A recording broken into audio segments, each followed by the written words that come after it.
Hey y'all, it's Bridget. I am the Museum Stitcher here on Flosstube and also over on Instagram. If you're a returning viewer, welcome back. I know it's been a hot minute, but I'm here and I've got a lot to share with you. And if you're new here, welcome. I am your friendly neighborhood museum professional who cross-stitches in all of her spare time, as well as does a whole lot of other crafts. And this is my little corner of the internet where I tell you about what I get up to creatively in my life. So please ignore this. So you can see I have a quilt behind me today, and my two cats are playing over by the corner of it, so it might peel up off the edge. We'll see. But let me go ahead and tell you about the quilt behind me today. So we're trying out some new backgrounds over here on the Museum Stitcher channel, and this quilt is actually made by my grandmother. So you guys have heard me talk about my grandma before. She was a huge quilter among the other crafts that she did, mainly quilting. And she started this tradition where she made a quilt for every member of the family when they were born. And when I was born, I don't know actually if I got a quilt when I was born, but by the time she got around to making me a quilt, one of my aunts had actually passed away, and she was really close with my dad. He was the youngest kid. And so I ended up getting my late aunt's quilt as my quilt from my grandmother. So this is a little bit of Aunt Karen and a little bit of Grandma Rose in this quilt. But it's also very fall, and I thought I would pull it out to use as the background today. So it's a really cool kind of bargello, around the world kind of a quilt, really small squares, and I think she quilted it herself on her machine. But anyway, a little bit of grandma with me today. I also wanted to tell you guys about what I'm wearing. As you know, or may not know, the new Hocus Pocus dropped this Friday. Today is Sunday when I'm filming this, Sunday morning. And I got the cutest little Hocus Pocus earrings and a Thackeray Binks fan club sweatshirt. I will link the boutique where I got these down below. It's a little boutique called Emily Grace. It's an online boutique, and the owner is fabulous. We're hanging out a lot, and she's just such a sweet, kind human. So if you're interested in some Hocus Pocus merch, go check her out. Sweatshirts are so soft, and I love them so much. Okay, so let me tell you a little bit about what's been going on and why you haven't seen me in a hot minute, and then we'll get into all the crafting. So you can feel free to skip ahead if you don't want to hear about any of this. But the last 3 weeks for me have been absolutely nuts. It is officially moving season for everyone. And I call her my bonus sister. She's basically my sister, but she's not biologically related to anyone in my family. She is basically a close family friend. She's over all the time, and she's basically my older sister, even though I'm actually an eldest sister myself.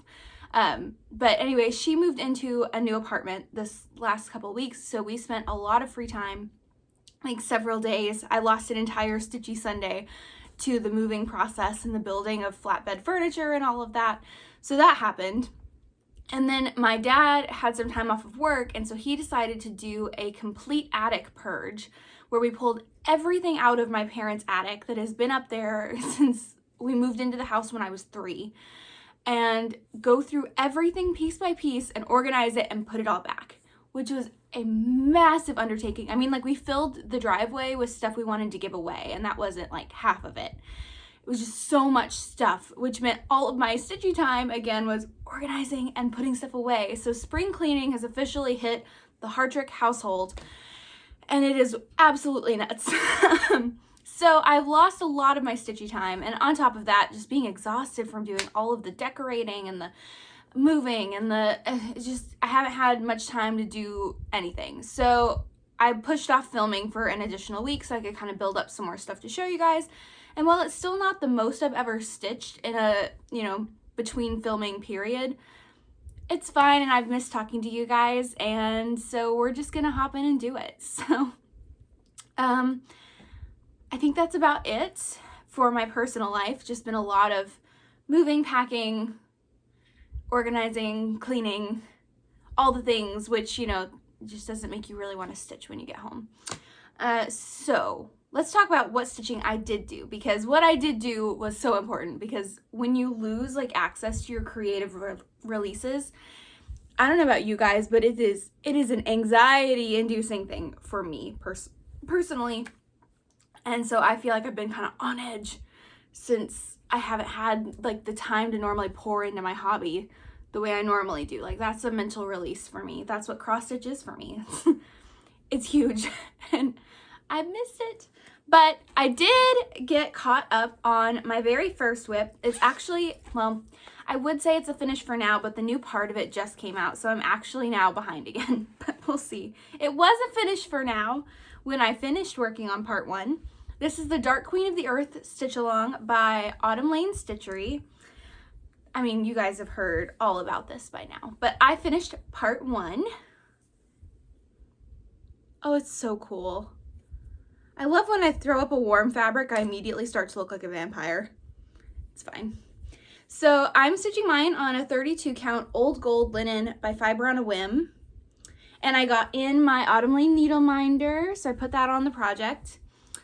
This little guy was deceptive. So when they dropped part 1 of this stitch along, I was like, oh my gosh, you know what? That's like barely any stitching. It's like 5 colors. I can do that in like 3 days. I literally finished it on October 1st when they dropped the next part. So it took me all month to get working on this. But again, really, really busy month. But deceptive amount of stitching in there. I'm using all the called for DMC and this kind of light color that's on her dress, these stripes. That is a Silk Lame by Rainbow Gallery. And this next part, I believe, has some treasure braid on it as well. So, got to get caught up to the next part that just dropped, but super fun, and I am on track. So, keeping up with this girl all year long. That's my goal. I'm going to stay on top of her. And that's probably why I didn't get much else stitching done, because I was determined to get this finished to stay, you know, within the bounds of my stitch along. So I did want to kind of briefly show you guys. You guys have seen this before. Fergus. Buddy. Anyway, I sewed a little floss keeper to keep all of my floss for this project straight, because there are a million colors. And on inside each one of these is an Atom Heart cross stitch floss bobbin that I have put the DMC on, and these are great because if you haven't heard me talk about these, you can wind them as a bobbin and store them like a bobbin, but they are complete floss drops that you can use as a floss drop as well. So these are revolutionary. I will link them down below. I always have them linked down below.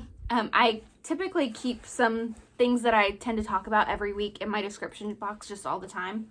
Even if I don't talk about it, it's just there. Fergus would like to say hello. Say hi, Wes. We are very confused by the quilt backdrop and why he can't burrow under it. Ah! He's gonna try and jump through it.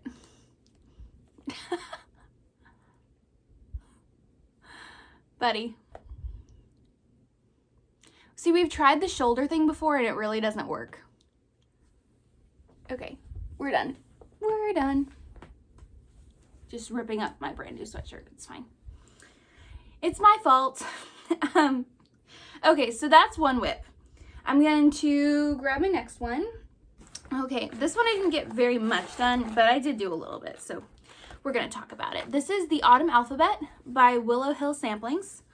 I am doing mine on a 40 count Murky linen by Picture This Plus, which is called for. And I'm doing it with all the called for Gentle Arts, aside from a future conversion that I'm going to be working on for the colors. And here's where I got to. So the only thing I added was the R and the W and the border from the P going down. Downsides of a fabric border. Hey, get off that quilt. Anyway, not very much on this, but I did take it to work like 3 days and worked on it during my lunch break. And yeah.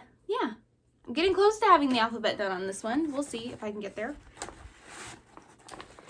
And then the final cross stitch project that I worked on in the last several weeks is the Haunted Library Stitch Along by LolaCrow Cross Stitch. This stitch along is so cool. I will insert a picture of the most recent part. I think she just dropped the Headless Horseman. Super fun. I'm way behind on this stitch along though, because I didn't decide to join it until like I think part 3 had come out when I decided to start it. But here's where I am. So I'm stitching mine on a 40 count Heather linen by Fiber on a Whim, which is this really gorgeous purple with this dark splotchy at the top. And when you saw it last, I had one line to about here, half stitch. It was like 30 minutes of stitching. It was really barely anything. And I put in a good bit of work on this, got the whole top banister outlined in DMC 310, and I've started in on the large bookcase that goes behind the staircase, and I figured I'll just kind of work out this section and get it done, or caught up at least, and then I'll start working on the banisters, because there's no way I'm going to get caught up before the stitch along completely ends. So I'm just doing my best with this one. I'm just doing my best with all of these, okay? I really need to get back into the rhythm of stitching every day, and I need it. But this is what I've done. This stitch along is so cool. It really puts me in kind of a cats, man. Okay. This one really puts me in a spooky season kind of state of mind. I stitched on this while I was watching the new Hocus Pocus, which I have mixed feelings about. It's fine. I just don't think it captured like the old magic of the original Hocus Pocus. Like, it was a little, I don't know how I feel about it. I'm still processing. I only watched the first Hocus Pocus like once though, so I'm not like the biggest Hocus Pocus person. I just think it's all really cute, okay? So anyway, yeah, Haunted Library. I really love this kind of Edgar Allan Poe shelf that's here, and then there's Headless Horseman, and this one's a mystery. And then, you know, Ghost Librarians going somewhere, and I got a lot to fill in here, but it's a cool project. Really nice working with one strand on 40 count. I always recommend that. And the DMC colors are super pretty. So here's my floss ring for this one. Okay, so that's all I stitched on for these last couple of weeks, but I did get some cross stitch haul in. So let's talk about my cross stitch haul, and then we'll move on to talking about knitting. And I have like 5 or 6 books to share with you guys today. It's been a heavy reading week for me. So I think, yeah, that's going to be what we're going to do. So let's talk Needlework Expo. I got in my Needlework Expo pre-order from Abby the Top Knot Stitcher. And I'm super, super excited. There is one chart that I still need to grab from her, but that didn't come out with this order, but it's all good. So the first thing I wanted to mention was the X Stitch the Rainbow Autumn Garden cross stitch situation. It's where a whole bunch of designers this year at Expo collaborated and used the same color palette of flosses and the same size guide and made a whole bunch of little fall themed smalls. And it was super fun. So I picked up a few of those. I actually need to go grab a few more because when I placed my Expo pre-order, Fox and Rabbit hadn't released theirs yet. And I love the Fox and Rabbit ones. So I got Happy Fall Y'all by, who's this by? Sweet Wing Studio. Love this one. I mean, it says y'all. And then I picked up, I believe this is by Romy's Creations. If it's not, I'll correct it. But it is this cute little leaf frame that I'm going to end up framing that with. I think it's going to be so fun. And I thought it was a really cute way to kind of center it on that quilt block there. And yeah, I thought it was a really, really fun way. Sorry, my other cat, Fraser, is in here. You guys probably will never see her because she's very, very shy. And here, I might be able to grab her. Sounds like I'm murdering her, but this is my other fur baby. She is very camera shy. Anyway, okay, so I grabbed that one. I could not resist. Oh, hold on. We'll finish out the Autumn Garden. This one, I'm going to flash it, is the small from the Blue Flower. It was included for free with any Expo pre-order that you got from the Top Knot Stitcher. I also got Tiny Modernist Autumn House on a Hill. I thought that was really cute. Grabbed that. And I believe that's everything I got Autumn Garden-wise, aside from, I did grab the needle minders that Abby made. They're super fun. I grabbed one of them. I believe it is the orangey red one. It's a little leaf. Because I figured, you know, it works for so many projects on top of the Autumn Garden situation.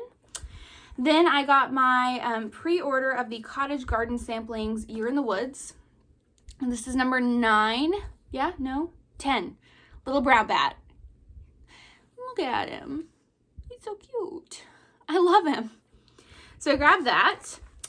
From the amazingly talented Liz Matthews, I grabbed Autumn Cloche, which I'm so excited to finally have this chart in my hands. I'm actually doing a conversion on this to Leo and Roxy flosses that the amazingly talented Hannah at Evertote did a conversion for me. And you can find that on the Evertote's website. I will link it down below. And just so you are aware, Liz had a tiny pattern correction where shade 844 is actually supposed to be 3865 in DMC.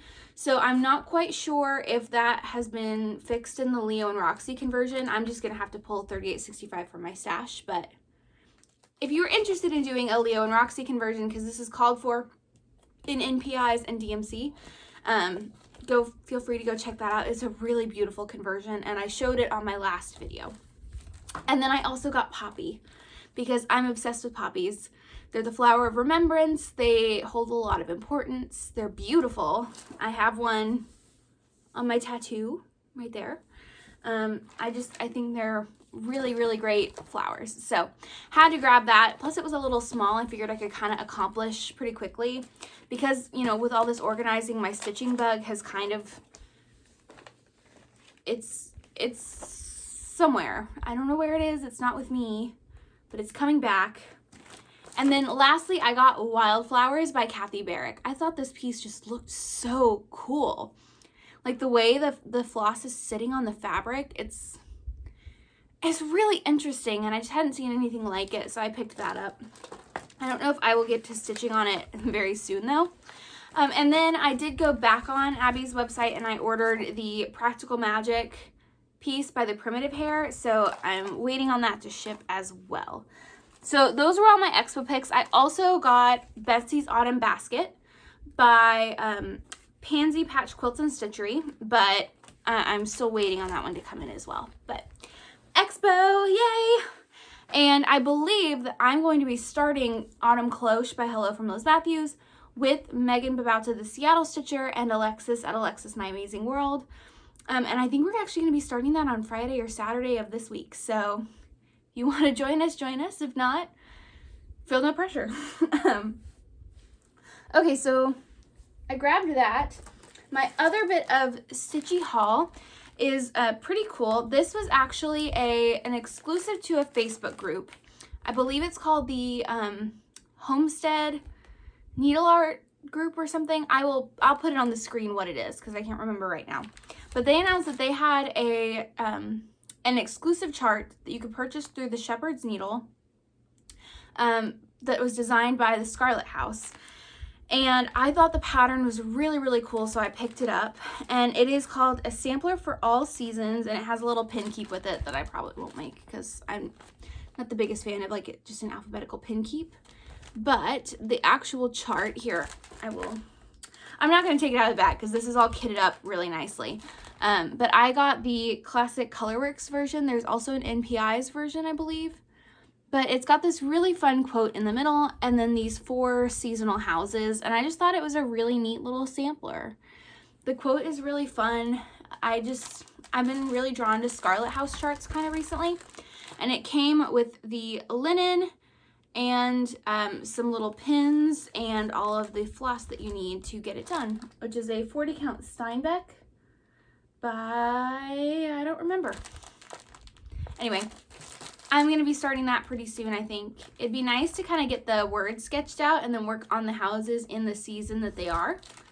But that also might be a lot.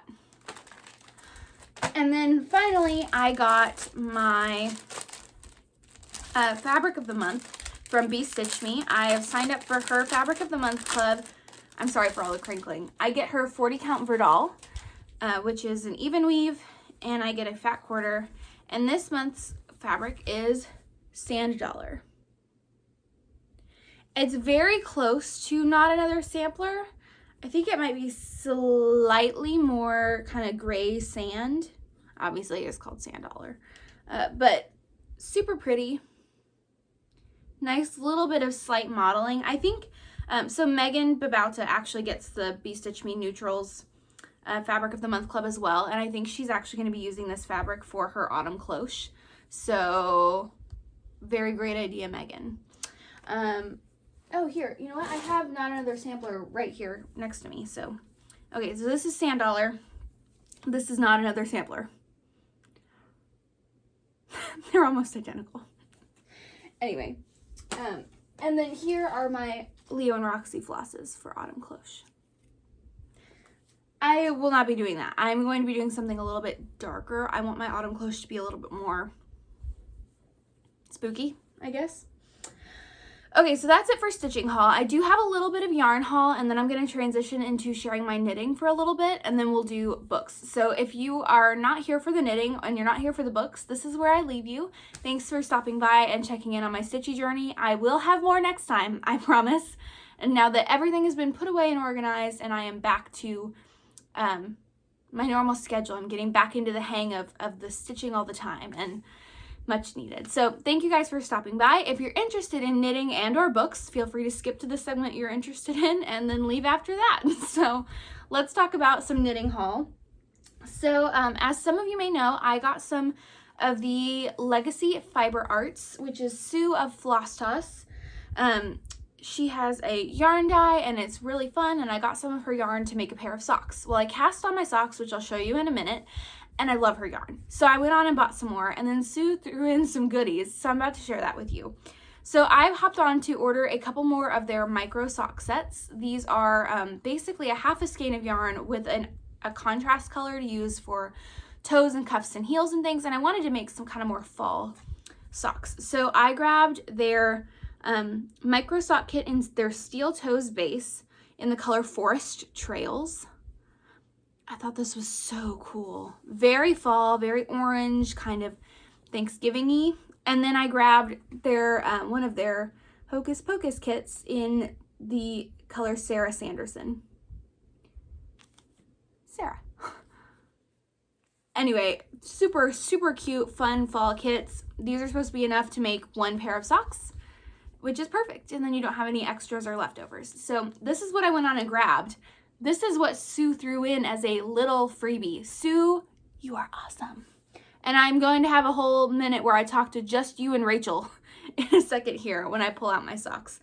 But Sue, she threw in some little mini skeins. They're so fun and they're so little and I don't know what to do with them. But this is their Otherworld mini set. Little micro skeins of 75/25 merino nylon. And then an excellent mini set of all these fun little springy pastels. Thank you, Sue. I love them. I'm so excited. Like, do I make like a bunch of stripy socks?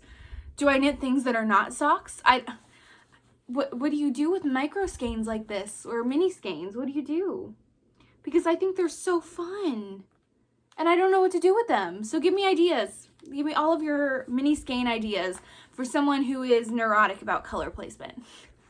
Because that's also me. My quilting style is not random. I'm really bad at the whole scrappy quilts thing. It stresses me out that I don't know where each color is going. But anyway, so hopped on and got these thrown in. So thank you, Sue. I'm so excited. I'm drowning in yarn. It's the best thing ever. I love yarn. Okay, so I do have a finished knitting object to share with you, which is super exciting. This is the Mela Cowl by All About Ami, and let me throw it on for you. This is actually my second oldest whip of all of my whips. This was started in October of 2020. It's like 2 years old. It is a color blocked cowl, as you can tell. I don't know that I love it though. I spent 2 years working on this and I don't know if I love it. But anyway, it's knit up in all garter stitch in these giant color blocks, and it is worked with Lion brand Woolies yarn in 3 colors, but it's so long. And I really thought when I doubled it over, it would come up onto my neck a little bit and be a little bit more here, but it's down here. And I don't quite think I have enough to, this is not a cute look. So anyway, as I completely mess up my whole hair, I finished it, it's done. yay. All ends are woven in, everything is blocked, and it's all done. So that is one more whip off the list for me. I don't know that I love it, but it is done. So I was going to talk about it. Pause for fixing my hair. Okay, I'm back. So now that I've showed you kind of what I got knitting wise, let me show you what I worked on. So let me start off by showing you my one whip, and then I will pull out my 2 new cast-ons. So this is the Slipstravaganza shawl by Stephen West of WestKnits. I am working on this. This was a mystery, one of their mystery MCALs, or mystery knit-alongs, I believe for the year 2020. And I think it looks so cool. So the last time, I actually put a progress keeper on this to show you where it was when I pulled it out last. But the last time I showed this to you guys, I had this first row of honeycombs done where this marker is. So I finished the entire honeycomb section, and I started picking up stitches for section 2, which actually starts out the whole shawl. So this whole like kind of triangular honeycomb section is finished. It turned out really cool, and I didn't fuck it up. I didn't mess it up. I'm so excited. I was so worried because I am a beginner, more of a beginner knitter, and this is really out of my comfort zone, but the tutorials have been really easy to kind of follow and keep up with and infer, and I don't think I'm doing it perfectly, but it's recognizable, and that's all I need. So I'm knitting this with some very special yarn. This is Araquania Huasco that I was gifted by my amazing friend, the Seattle Stitcher. And then I went through and added in my 3 accent colors myself. So I grabbed this walnut brown and this one-of-a-kind color from my local yarn store. And then this orange is an exclusive by Madeline Tosh for my local yarn store. So those are going to be my colors in the shawl. And section 2, I'm finally going to be able to pull in this color. So that's going to be this next section, starting out the actual body of the shawl, now that this little honeycomb is done. So when did I start this one? I started this one on September 7th, and here I am on October 2nd. So pretty good for working on this very sporadically, mixed in with some other projects. Okay, so I had 2 new cast-ons. My first new cast-on is my very first sweater. This is the Ranunculus by Midori Hirose. I'm sure you guys have heard of this if you are a knitter. It seems to have kind of taken everyone by storm, and it's a really cool project. But I am actually casting this on, and I'm knitting it for my mom, not a sweater for me. And I am doing it with some Knitting for Olive yarn. I am holding double their merino and mohair. So I am knitting these double. This is the color Plum Rose, very gorgeous, warm toned, peachy mauve, and it's gonna look great on my mom's skin tone. She's got very olive skin, not like me. I am a ghost. She is tan. But I am almost finished with the yoke of the sweater. And for someone who has never done short rows, which there are short rows on this, someone who has only done the smallest bits of lace and who has never knit a sweater, I don't think I'm doing too bad. So the beauty of this sweater is it's knit on ginormous chunky needles. So it goes, like, you feel like you're making a lot of progress really quickly. So you can see kind of some of these textured stitches. I just finished doing the lace in the yoke, these little like kind of 4-legged cross flowers. And then I got this giant neckline. And with this sweater, you actually knit the whole yoke before you choose what size you're making, and it's meant to be very oversized. My mom does not like oversized stuff, so I think I'm going to be knitting this rather small for her. And then this is just going to relax quite a bit once it's blocked and washed. But first time knitting double. Never knit anything double before. So you can kind of see here. Got the one strand of mohair and the one strand of the other yarn. Really soft, really squishy. I think it's going to work up really great. I am terrified to divide for the body and like take off the arm bits, but we'll see. So again, for working on this for like 5 days, I'm doing pretty good to almost have the yoke done. I am starting to do time trackers on my knitting just because I find it very difficult to time track cross stitch, but time tracking knitting I feel like is a whole lot easier for me personally. So that was my first new cast on, and my last new cast on are my socks. So let's talk about socks for a minute. I've never knit socks. This is my first time knitting socks, and I am taking a class on how to knit socks at my local yarn store. It's a toe-up sock knitting class where we got the pattern. The pattern was actually developed by the lady who's teaching the class. It is like a how to custom fit your own socks using a gauge swatch. And it's a pretty good class so far. I really like the instructor. She's explaining things really easily. And I have done 2 classes so far in the last 3 weeks, and I have 1 more class coming up next week where we're going to talk through the heel flap. So let me show you the yarn I'm using. So this is my gauge swatch. How freaking cool. This is the colorway Practical Magic by Legacy Fiber Arts, my new favorite yarn that I've ever worked with. It's so awesome. My first time working with a merino nylon blend yarn. I'm loving it. Sue, you're fabulous. And I love this color. I love the movie that inspired this color. Big Practical Magic fan. Yeah, absolutely love how it's coming out. So you use your gauge swatch to kind of figure out, and the measurements of your foot to kind of figure out how many stitches you need, where you need to do increases, all of these kinds of things. So I've done the toe of both socks, and I'm working up the length of one of the others, and I just started doing the gusset increases to get to the heel on the second sock. And I still have to do the heel. So let me show you where I am.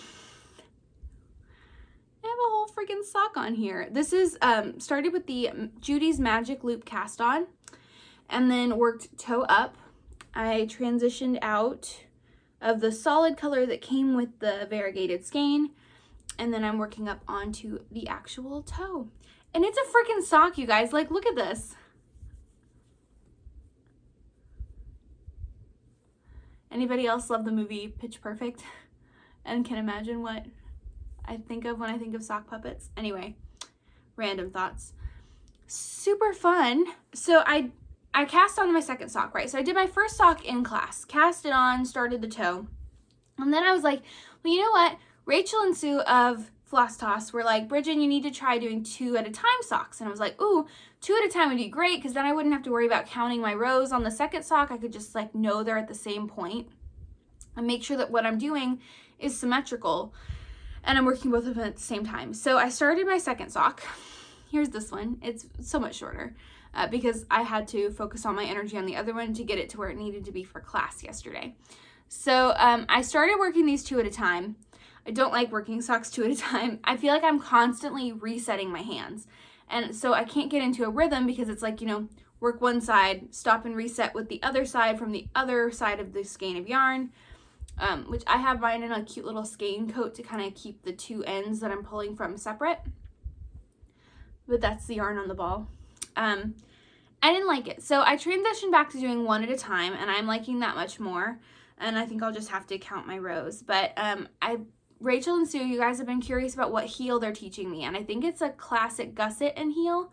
But I am very intrigued by this whole afterthought heel where you just knit a really, really long tube and then you can go in and add it later.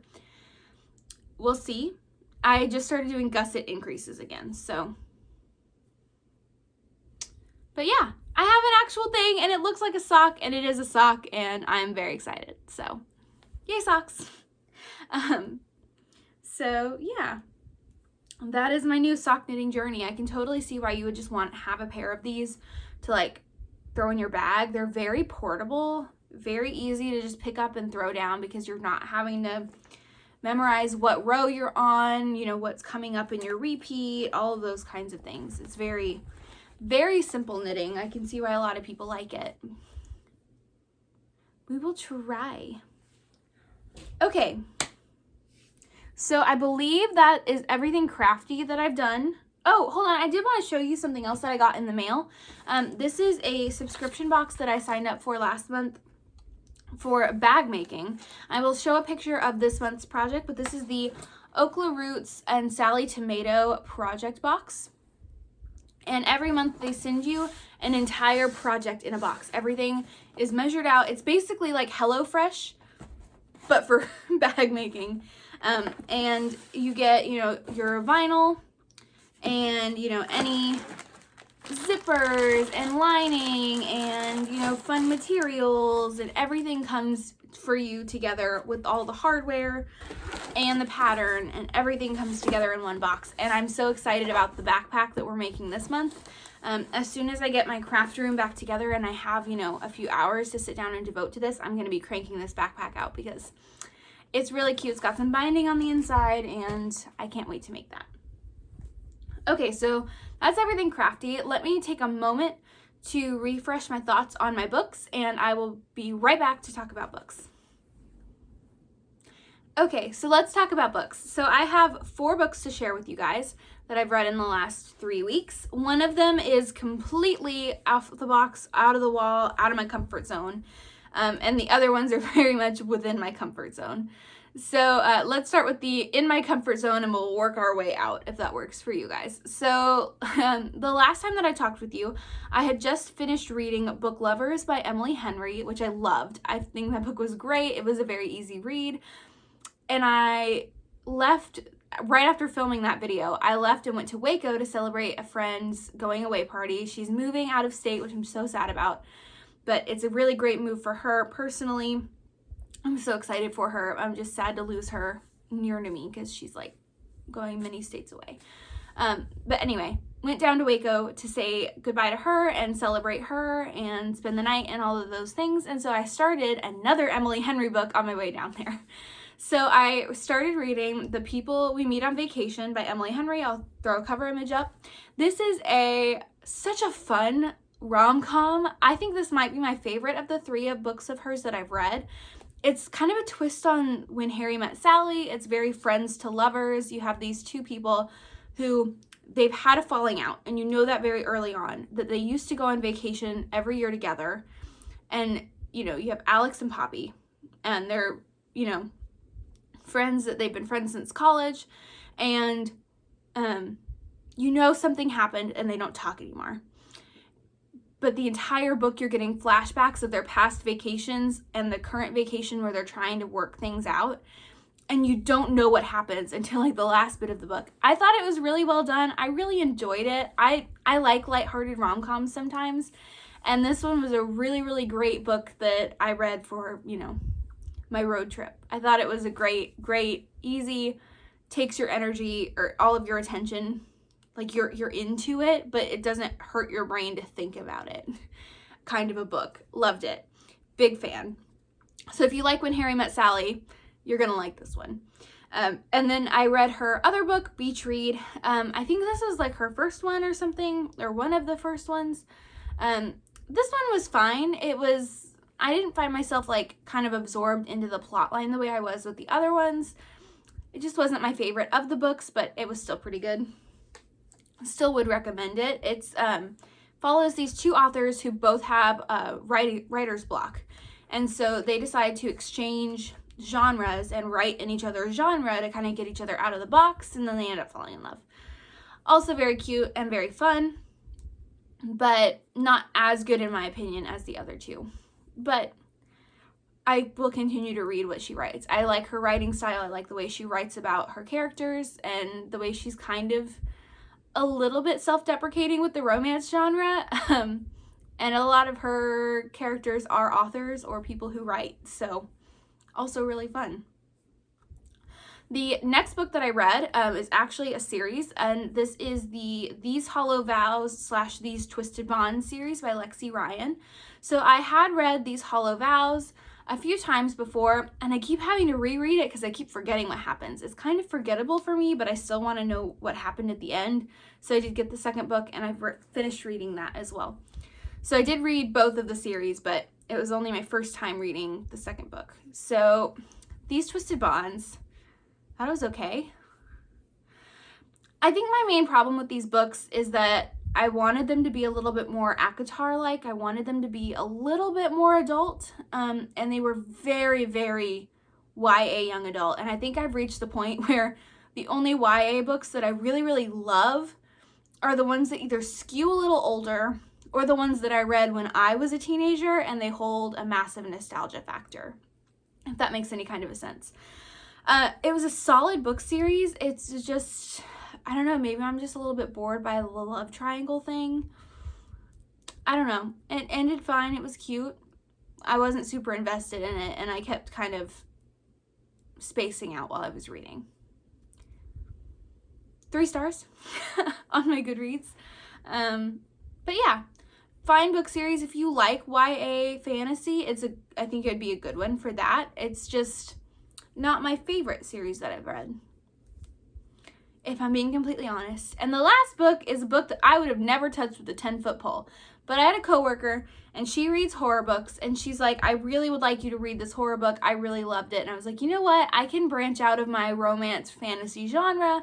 I can totally read a horror book as long as it's not too crazy. She goes, this would be a great one. She goes, I think you'll like the premise of it, and I think it's a pretty good book. She goes, I really liked it. I was like, okay, for you, I will read a horror book. It's, spooky season. I'll try it, and if I don't like it, I don't like it.